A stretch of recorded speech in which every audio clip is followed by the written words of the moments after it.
Willie, we've known each other for a while now, right? Too long, some might say. Ow. But shake it off, Scott. Shake it off, Scott. You could do this. So, would you say that we know a lot about each other? Too much, sometimes, maybe. Maybe, but there's one thing I've always kind of been wanting to ask you, and I've just kind of grown up the courage to do it right now. So, don't hate me, but what's the most embarrassing thing you've ever worn? Worn, clothing-wise? Or non-clothing wise?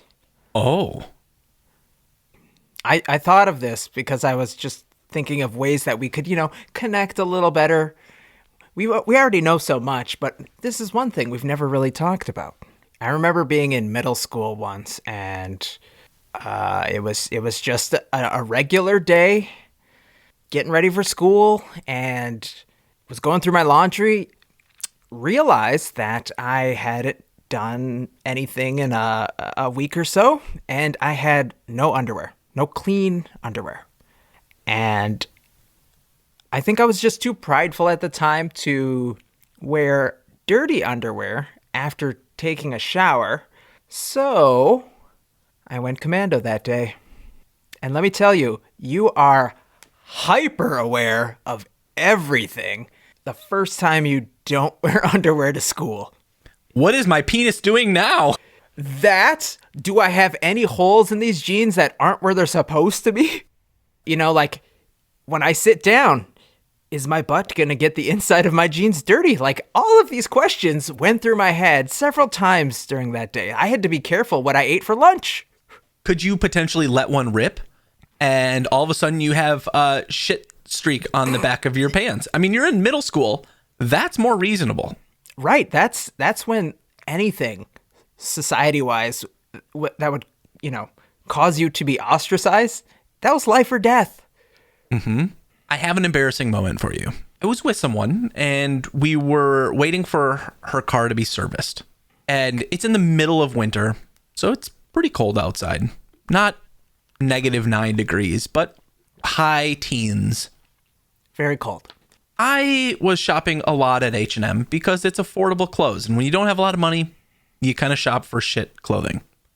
Now, while we were waiting, we were walking around and I went to go step over a snowbank.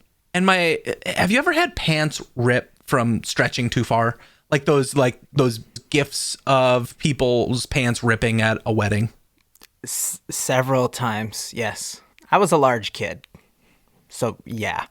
So, H&M, you're probably not going to want to sponsor us after this one.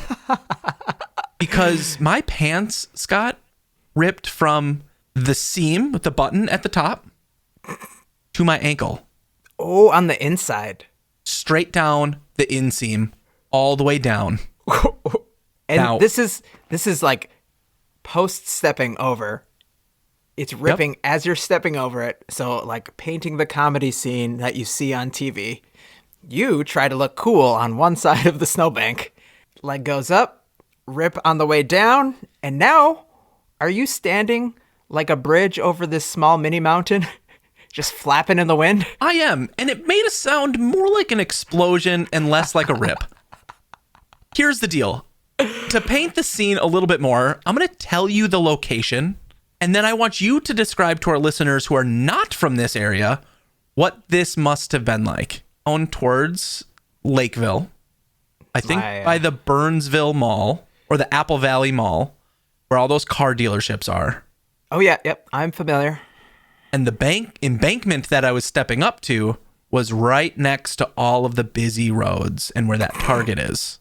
So at least the frontage road, if not the highway, which is right next to it. Yep. And we had to walk to the Target, and I had to walk in through the Target to buy pants.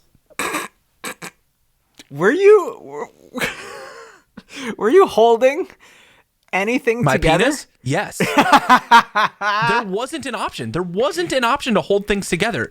It was gone. My pants were gone.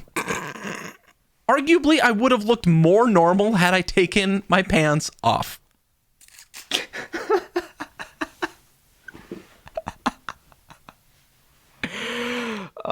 So did this impress the person you were with at all?